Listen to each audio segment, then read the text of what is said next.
Hi friends, welcome to our channel learn before you lose. तो friends, आज के हमारे वीडियो का टॉपिक है foundation for successful trading. Right. तो सक्सेसफुल ट्रेडिंग के लिए हमारे गुरुदेव जो WD ज्ञान साहब हैं, उन्होंने अपनी एक उसका बुक है न्यू स्टॉक ट्रेंड डिटेक्टर। तो ये बुक यहाँ पे है, उसका वर्ड फॉर्मेट मैंने यहाँ पे निकाला हुआ है डाउनलोड करके। तो ये बुक मैंने पढ़ी थी, है ना। अभी यहाँ पे मेरे को बुक आपको पढ़ाना है तो रियल बुक बताने से मतलब उसमें थोड़ा टफ जाएगा। मैंने इसका एक वर्ड फाइल डाउनलोड कर लिया है, ठीक है। न्यू स्टॉक ट्रेंड डिटेक्टर, ये आपको इजीली इंटरनेट में मिल जाएगा या आप अमेजन से डायरेक्ट परचेज भी कर सकते हो, ठीक है। अभी देखो, ये न्यू स्टॉक ट्रेंड डिटेक्टर, ये बुक क्या है? A review of the of 1929 to 32 panic and the 1932 to 35 bull market. Right. Review, देखो रिव्यू को मतलब क्या? रिव्यू मतलब क्या होना था और क्या हुआ, वैसा हुआ कि नहीं, और हुआ है तो चेंजेस जैसा हमने प्रेडिक्शन किया था वैसा हुआ कि नहीं, वो उन्होंने इस बुक पे किया है। With new rules and chart for detecting trend of stock, ये नया चीज है। रिव्यू किया उसके बाद नया रूल, क्योंकि बहुत सारी चीजें आपके हिसाब से नहीं होंगी, तब आप एक नया चीज सीखोगे जो बदलाव आया है। राइट। ठीक है। देखो, परिवर्तन ही प्रकृति का नियम है।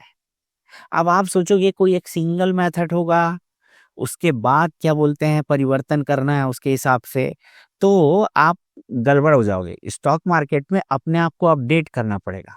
पर दिक्कत क्या है, ऐसा नहीं है कि आपको नया नया ट्रिक सीखना है, नया नया मेथड या स्ट्रेटेजी करना है, नहीं। आपको जो मार्केट सिखा रहा है चुपचाप वो सीखना है। आपको क्या सीखना है मार्केट ही बताएगा, ठीक है। कैसे पता चलेगा? जब आप ध्यान दोगे। तो वैसे ही अभी जो मैं ये वीडियो बना रहा हूँ फाउंडेशन फॉर सक्सेसफुल ट्रेडिंग, उसको ध्यान से देखना। सच में जानना है, सच में समझना है तो देखना, क्योंकि आप जब इसको पर्सनली ये वाली बुक पढ़ोगे, ठीक है, ये उसका जो चैप्टर नंबर 2 है फाउंडेशन फॉर सक्सेसफुल ट्रेडिंग, मैं निकालता हूँ इसमें। देखो, टोटल यहाँ पे 8 चैप्टर हैं। उसका सेकंड चैप्टर है फाउंडेशन फॉर सक्सेसफुल ट्रेडिंग, वो मैं यहाँ पे निकालता हूँ। आप जब पढ़ोगे आपको अलग समझ में आएगा, मैं पढ़ूंगा अलग समझ में आएगा। एग्जाम्पल समझना, आपका फ्रेंड कोई लाइन बोलता है ना, आप अलग समझते हो, बाकी लोग अलग समझते हैं, ठीक है। आपका फ्रेंड गुस्सा कर रहा है, रियल में कर रहा है कि नहीं, कि जबरदस्ती कर रहा है, मजाक कर रहा है, वो सिर्फ आपको समझ में आएगा, ठीक है। सबको समझ नहीं आएगा। वैसे ही किसी भी राइटर को अगर आपको समझना है तो उस राइटर की बुक को पूरा पढ़ो, फिर बार बार पढ़ो और अदर बुक्स को पढ़ो, उसके बारे में जानो, ठीक है। तब आपको उस वो राइटर क्या सही पॉइंट बोलना चाह रहा है, क्या बात बोलना चाह रहा है, तब आपको समझ में आएगा। क्योंकि शब्दों में एक तो होता है अर्थ, इंग्लिश में तो 2-3 अर्थ होते हैं सेम शब्द के। उसके बाद होता है भावार्थ, भाव क्या है, क्योंकि शब्द का अलग अलग जगह पे प्रयोग किया जाता है तो उसका भाव ही चेंज हो जाता है। राइट। जो राजा रहेगा वो वहीं पे नौकर टाइप लगेगा, और स्टॉक मार्केट तो और खतरनाक है। इसीलिए जैसा सा मैं समझा रहा हूँ अच्छे से देखना, ध्यान से देखना, ठीक है। क्या है, बाइबिल का एक प्रोवर्ब है 4:7, ये 4 नंबर भी इंपॉर्टेंट, 7। आप देखो, WD गैन ने मैक्सिमम अपनी बुक जो लिखी है ना, उसमें या तो 7 साल का गैप है या 4 साल का गैप है, कुछ कुछ जगह पे 3 साल का। तो समझो, ठीक है। 4 और 7 नंबर नहीं है भाई, कुछ और है, आगे मैं आपको बताऊंगा। देखो क्या लिखा उन्होंने, पहले क्या प्रोवर्ब क्या है ये, wisdom is the principal thing, therefore get wisdom. अब ये विजडम क्या है? विजडम मतलब नॉलेज नहीं है, विजडम, विजडम मतलब है बुद्धिमत्ता। बुद्धि नहीं है, माइंड नहीं है, बुद्धिमत्ता। जैसे एक भगवान होता है और एक भगवान भगवत्ता होती है, वैसी एक बुद्धिमान होता है और बुद्धिमत्ता। राइट। तो wisdom is the principal thing, सर्वोच्च है बुद्धिमत्ता, ठीक है। जो बुद्धि से परे हो, बुद्धि से बढ़कर हो, जो बुद्धि का प्रयोग करती है वो है बुद्धिमत्ता। जैसे कैलकुलेटर बुद्धि है, कैलकुलेटर यूज करने वाला, कैलकुलेटर का प्रयोग, कैलकुलेटर यूज करने वाले के द्वारा कैलकुलेटर का प्रयोग करके किसी कार्य को पूर्ण करना क्या हुई, एक टाइप से बुद्धिमत्ता हुई। छोटा सा एग्जांपल समझो, ठीक है, जो सर्वत्र हो, है ना। कैलकुलेटर इंपॉर्टेंट नहीं है, पर कैलकुलेटर यूज किया जा सकता है, कोई चीज बनाया जा सकता है, ये राइट। तो wisdom is the principal thing, therefore get wisdom and with all thy getting get understanding. Same बात, जैसे आप अपने फ्रेंड के बारे में सब जान जाते हो ना, वो सही बोल रहा है, झूठ बोल रहा है, क्या है कैसे, वो नहीं भी बोले तो भी समझ जाते हो ना, वैसे ही आप जब विजडम को समझ जाओगे तो आपको सब चीज समझ में आने लगेगा। तो रियल विजडम क्या है? सत्य को जानना, है ना। और इसके लिए स्पिरिचुअलिटी में जाना पड़ेगा। सत्य क्या है रियल में? सत्य कुछ नहीं, ठीक है। सत्य आप बोल ही नहीं सकते, बोलोगे तो सत्य हो जाएगा, ठीक है ना। ये थोड़ा सा कंफ्यूजिंग लगेगा, पर कंफ्यूजन ही क्लियरिटी है। तो आप मेरे साथ थोड़ा बने रहना, ठीक है। तो अभी आगे उन्होंने क्या लिखा है, देखो।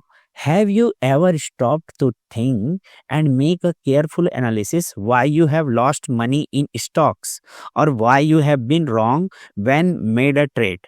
देखो, जिसको ज्यादा लॉस हुआ होगा ना, जो ज्यादा बार फेलियर हुआ होगा, उसको ये बुक, ये वाला जो मेरा वीडियो है, वो ज्यादा अच्छे समझ में आएगा, ठीक है। जो नया नया है उसको समझ में आएगा, बट उसको सीरियसली नहीं लेगा, वो बाद में आएगा 2 साल बाद, अरे ये चीज तो मैं पहले जान चुका था, कोई बताया था वीडियो में, ठीक है।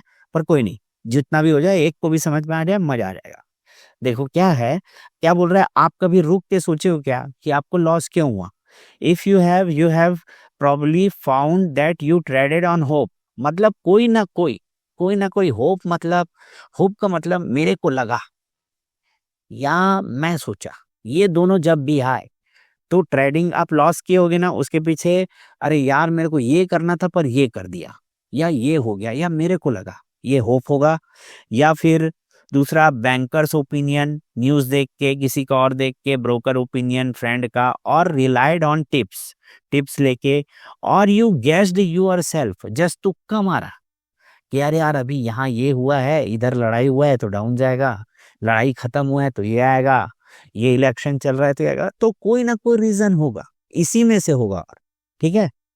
आगे क्या लिखा है ना। और you guessed yourself another reason because you did not admit to yourself that you could be wrong and did not protect yourself when you made the trade। अब यहाँ पे प्रोटेक्ट योरसेल्फ का मतलब स्टॉप लॉस लेना या hedge करना, ठीक है। ऑप्शन या कॉल, ऑप्शन ले लेना, ठीक है। कॉल या पुट जो भी है, जिस डायरेक्शन के हिसाब से आप लिए हो। तो ये बोल रहे, या तो आप स्टॉप लॉस लगाए नहीं बॉस, या तो आप भूल गए, बस छोड़ दिए, ठीक है। उसमें से एक रीजन नहीं होगा, क्योंकि गलत तो था पर ज्यादा लॉस हो गया, ठीक है। और but regardless of how you made the mistake and had the loss, the fault was your own because you had no definite rule or plan or way to know just when to buy or cell.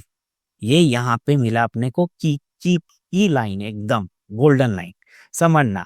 आप इसको पढ़ोगे आपको क्या लगेगा, simple, कि भाई अपने पास कोई definite rule or plan or way to know just buy or sell करना, ट्रेडिंग करने का अपने पास प्लान नहीं है, राइट। ट्रेडिंग वर्ड जहां पे यूज होता है, आदमी ट्रैप हो जाता है, बाय और सेल में इतना हो जाता है कि उसका ध्यान हर बार जाता है प्राइस पे। पर क्या लिखा है, you have no definite rule or plan or way to know just when, ठीक है। व्हेन मतलब कहाँ, ये है समय। आपको लगता है प्राइस, प्राइस भी है पर नहीं, पहले समय, when to buy or cell, when. तो डब्ल्यू डी गेन यहाँ पे मतलब बोलते हैं ना कि लिख के भी ना लिखना, ठीक है। Where to buy or cell भी तो लिख सकते थे यार, कहाँ पे बाय करना और सेल कर, लिखा क्या है, व्हेन, ठीक है। तो पूरे वीडियो का सबसे पहला पंच लाइन है ये कि समय। तो डब्ल्यू डी गेन को जब भी पढ़ो ना, तो व्हेन लिखा है कि वेयर लिखा है, उसको देखो। प्राइस और टाइम तो सबको दिख रहा है यार, वो तो हर कोई पढ़ ले रहा है, प्राइस लिखा है यहाँ पे टाइम लिखा है। अब देखो तो 4 और 7 क्या है, यहाँ पे टाइम है। इसीलिए वो 4 साल या 7 साल में अपना बुक लिखते थे, ठीक है। उनको परफेक्शन पसंद था, ठीक है। अभी you should learn to track on knowledge which will eliminate fear और होप, ठीक है। Learn to trade on knowledge. अब ये नॉलेज क्या है, देखो, नॉलेज होता है पहला एक जानकारी और एक होता है थ्योरी, है ना, सिद्धांत, प्रिंसिपल, लॉ। और एक जानकारी, यहाँ बम फूटा, इसने इतना पैसा लगाया, ये स्टॉक का रिजल्ट खराब आया, इसका सेलिंग रुक गया, ये सब। ठीक है, ये जानकारी है, इसी को नॉलेज ही बोलते हैं। थ्योरीज या प्रिंसिपल, उसको भी नॉलेज बोलते हैं। अब ये बुद्धिमत्ता क्या है? ठीक है, प्रिंस मतलब बुद्धिमत्ता, ये दोनों दोनों को मिला दो। जैसे H2 और O2 को मिलाते हैं तो बनता है पानी, तो वैसे ही आप इंफॉर्मेशन, जानकारियां और सिद्धांतों को मिला देंगे तो बनता है बुद्धिमत्ता। ठीक है, पर बुद्धिमत्ता ये इसी को समझना। ठीक है, अभी विच will eliminate hope and fear, जिससे आपका होप और फियर, मतलब आप एक कभी नहीं बोलोगे कि मेरे को लगा इसलिए लिया, कुछ और रीजन है, पर मेरे को लगा वाला रीजन नहीं है। ठीक है, देन व्हेन, फिर समय का बात कर रहे हैं, व्हेन होप और फियर नो लॉन्गर, लॉन्ग क्या होता है? लॉन्ग मतलब समय, फिर समय का बात, इन्फ्लुएंस यू, मतलब व्हेन होप और फियर, फियर और होप ना आपको समय के हिसाब से इन्फ्लुएंस करता है भाई। जो डर है ना, आपको लग रहा है कि आप प्राइस देख के इन्फ्लुएंस हो रहे हैं, मैं डर गया, नहीं, समय को देख के। तभी तो अब देखो, आपको थोड़ा, कई बार कोई बड़ा लॉस काफी देर तक रहता है, तो अब इतने देर तक तो देख लिया यार, इतना प्राइस तक आपको ध्यान लगता है प्राइस में, पर नहीं समय। समझ रहे हो आप? जैसे आप जैसी ट्रेड लिए, तुरंत भग से नीचे मार्केट चला गया, आपको मैटर करेगा, आप वैसा डिसीजन नहीं लोगे। अरे थोड़ा 5 मिनट बाद वाला नेक्स्ट कैंडल में स्टॉप लॉस लगाता हूँ, अरे जस्ट तो एंट्री, वह कुछ ना कुछ रहेगा, होप एंड फियर यही है। क्योंकि आपको समय की तरफ ध्यान ही नहीं है, आपका ध्यान है प्राइस में। बोले थे बॉटम में लेना है, 2 पॉइंट का स्टॉप लॉस लगाना है, नेक्स्ट कैंडल कोई कहीं से यूट्यूब में कोई बता दिया स्टॉप लॉस सही कैसे लगाएं, और उसमें बोल दिया कि नेक्स्ट कैंडल में लगाओ। आपको तो मौका चाहिए, मतलब सबको, मैं भी ऐसे ही था। ठीक है, मौका चाहिए भाई, कोई कहीं से मिल जाए कि मैं अपना ट्रेडिंग थोड़ा खुद सकूं, नंबर ऑफ ट्रेंड बढ़ा सकूं, तो यहाँ पे होता है गेम। ठीक है, अब देखो, knowledge will give you nerve to trade and make profit. तो आप मेरे को लगा नहीं बोलोगे, बॉटम में खरीदोगे, क्योंकि नर्व चाहिए बॉटम में खरीदने का। ठीक है, नॉलेज आपको देगा। नॉलेज क्या है? 2 टाइप का है, थ्योरी और जानकारी, तो दोनों आपके पास होना चाहिए, तब आपके पास आएगा नर्व। वो कैसे? आप इसको आगे पढ़ो तब आपको समझ में आएगा। You should learn the truth about a stock, मतलब क्या है? WD गैन की बुक आपने ट्रूथ ऑफ स्टॉक टेप पढ़ी होगी ना, तभी इस लाइन को समझ पाओगे। ट्रूथ ही वर्ड क्यों ना लिख सकते थे, you should know everything about stock, all related knowledge about, but truth word he use किया, क्यों? क्योंकि उन्होंने बुक लिख रखा है ट्रूथ ऑफ द स्टॉक, है ना। And then learn how to apply all the rules that I have given in my books. देखो यहाँ पे लिखा भी है फिर से, that I have given in my books truth of the stock tape, जो रूल दिया है ना, पहले ही बोल दिया था। ठीक है, पर अगर ये आगे नहीं भी लिखा रहता है तो हमको समझ जाना है कि ये बुक को पढ़ने से पहले आप ट्रूथ ऑफ द स्टॉक को पढ़ो, और वहां से स्टॉक का ट्रूथ क्या होता है उसको निकालो, ट्रूथ क्या है जो उन्होंने बताया। ठीक है, बस वो निकाल के लाओ और उसके बाद ये वाले को पढ़ो। ठीक, अभी क्या है, then you will have a knowledge of trading and an education that you never had before. And when, समय, ट्रेड किस प्राइस पे लेना है बस वो नहीं पता होना चाहिए दादा, टाइम पे। समझ रहे हो ना? क्योंकि ट्रेंड का समय के हिसाब से चलता है यार। मार्केट 3 साल से नीचे गिर रहा है, ठीक है, और 300 पॉइंट नीचे गिरा, या 3000 या 30,000 पॉइंट नीचे गिरा, चलो जो भी ले लो। ठीक है, दोनों में फर्क है ना। क्रैश आया, जैसे आप 2008 का क्रैश देखो, 1 साल तक कंटिन्यू मार्केट डाउन गया, हालत खस्ता हो गया था। कोरोना में अगर लॉकडाउन नहीं होता तो पता भी नहीं चलता यार, मार्केट तुरंत एक साथ, तुरंत जैसे ही बॉटम बना उसके बाद कंटिन्यू ऊपर जाने लगा। ठीक है, अभी आगे देखो, इट विल बी, एक मिनट, यहाँ पे ही तो नहीं होना चाहिए। देखो, then you will knowledge of trading and education that you have never had before, and when you make a trade it will be for a good and sufficient reason and on definite rule. ठीक है, क्या बोल रहा है? Sufficient reason है, rule, नियम बनाओ, नियम। और नियम का खास बात क्या है? उसको तोड़ा जा सकता है, थ्योरी प्रिंसिपल टूटता नहीं, है ना, नियम टूटता है, तोड़ा जा सकता है ना। अलग अलग स्कूल में अलग अलग नियम, अलग अलग देश में अलग अलग नियम, अलग अलग सरकार का अलग अलग नियम। ठीक है, पर नियम बनाओ, है ना। और नियम तोड़ते जाओ। यही है परिवर्तन, चेंज होते रहता है, मार्केट भी चेंज होते रहता है, इसलिए उन्होंने रिव्यू किया है, क्योंकि चेंज आ रहा है भाई नया नया। नियम बनाओगे तो तोड़ पाओगे, और थ्योरी और प्रिंसिपल दोनों पता रहेगा तो सक्सेस हो गया अपने आप, राइट। अभी you will trade on fact, fact ऐसा हुआ, 3 दिन हो गया, 4 दिन हो गया, है ना, फिर बॉटम 4 दिन के बाद बॉटम बना है, नेक्स्ट बॉटम और इस बॉटम के बीच का गैप 3 मंथ का है, ये सब ठीक है। तब आपको प्राइस और टाइम स्क्वायर आउट होना तब समझ में आएगा, ठीक है। अभी देखो कुंभ चल रहा है, 144 समय का महत्व है ना यार, राइट। 12 साल में ही होता है, तो समय का ही तो महत्व है। अपन लोग प्राइस के पीछे भाग रहे हैं, WDN चिल्ला चिल्ला, मतलब पूरा बड़े बड़े अक्षरों में लिखा है time is important, time important, पर गेम क्या कर दिया, यहाँ पे वैन लिख दिया, लिख देना था समय को यहाँ पे लिखना है, पर ज्यादा ओपन हो जाता, ठीक है। सबको पता चल जाएगा तो टाइम भी यूजलेस हो जाएगा, अगर सबको पता चल जाएगा तो, समझ रहे हो ना, फिर अलग फैक्टर काम करने लगेगा, ठीक है।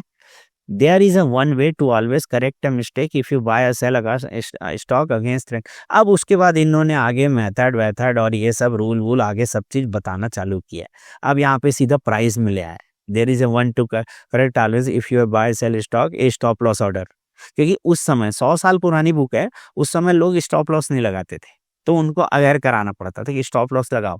आजकल हर कोई लगा रहा है, पर सही जगह में एंट्री नहीं ले पा रहा है, ठीक है, क्योंकि पिछले बार नहीं लगा। स्टॉप लॉस लगाने से फायदा कुछ होता नहीं, नंबर ऑफ ट्रेड बढ़ जाता है बस, ठीक है। तो भले वो लिख दिए, पर उस समय तो ऐसा था नहीं ना, तो उनको लगता था स्टॉप लॉस लगाएंगे तो अपने आप ट्रेड कम होगा, और पहले ट्रेड करने के लिए ना फोन करो, तब जाके वो लेगा, फिर दौड़ के जाएगा वहां, ऑर्डर पंच करेगा, फिर अगले दिन बुक कर पाओगे, ये वो बहुत सारा रपड़ा था। आज के ऐसे नहीं, एक क्लिक में बाय तुरंत सेल, ऐसा नहीं था, इसके हिसाब से लिखा है।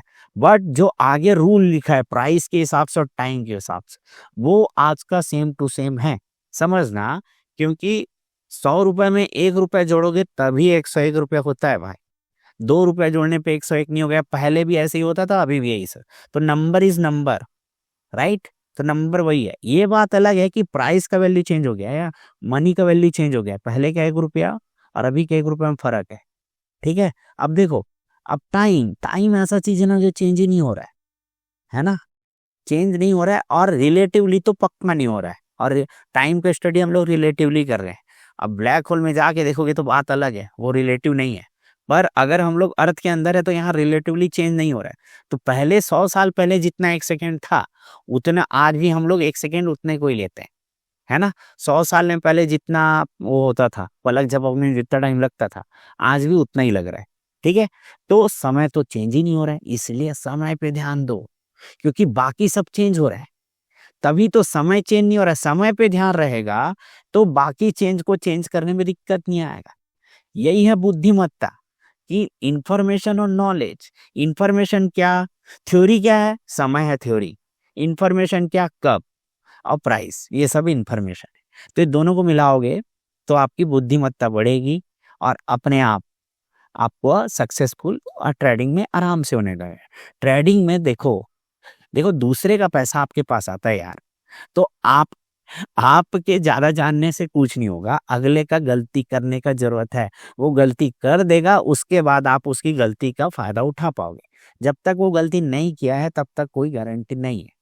अब देखो, कोई एंट्री लेना ही गलती करना नहीं होता है। जैसे कि कोरोना के टाइम पे बॉटम था या मार्केट ऊपर जा रहा है, कोई एंट्री नहीं लिया ना तो भी गलती इच्छा है। स्टॉक मार्केट ऐसा चक्र है ना, घुसो ना घुसो, गलती तो गलती है, और दोनों टाइप में होती है, ठीक है। आपको बस क्या करना है, दूसरे की गलती का वेट करना है। समय, जो एक आदमी समय के बाद अपने आप करता है, थोड़ी देर में उसका सब चालू हो जाता है, उसके बाद फिर प्राइस के हिसाब से करोगे तो स्टॉप लॉस लगाते बनेगा, सही जगह में एंट्री लेते बनेगा। बाकी घुमा फिरा के देखा जाए तो सबसे इम्पोर्टेंट समय है। तो बस मैं इतना ही अभी समझाना चाह रहा था, लास्ट में लर्न टू बी इंडिपेंडेंट और सब लिखा है, तो ये बुक को और पढ़ना। और वैसे भी अपना कोई नया टॉपिक कुछ आएगा, यूट्यूब से कुछ सजेशन आएगा, उसके हिसाब से देख के WD ज्ञान के किसी बुक के पर्टिकुलर चैप्टर को उठा उठा के एक्सप्लेन करने की कोशिश करेंगे, ठीक है फ्रेंड्स। तो आपको सबसे काम की चीज है समय, ठीक। तो आज के वीडियो में इतना ही, नेक्स्ट वीडियो में कुछ और बताते हैं, तब तक के लिए बाय।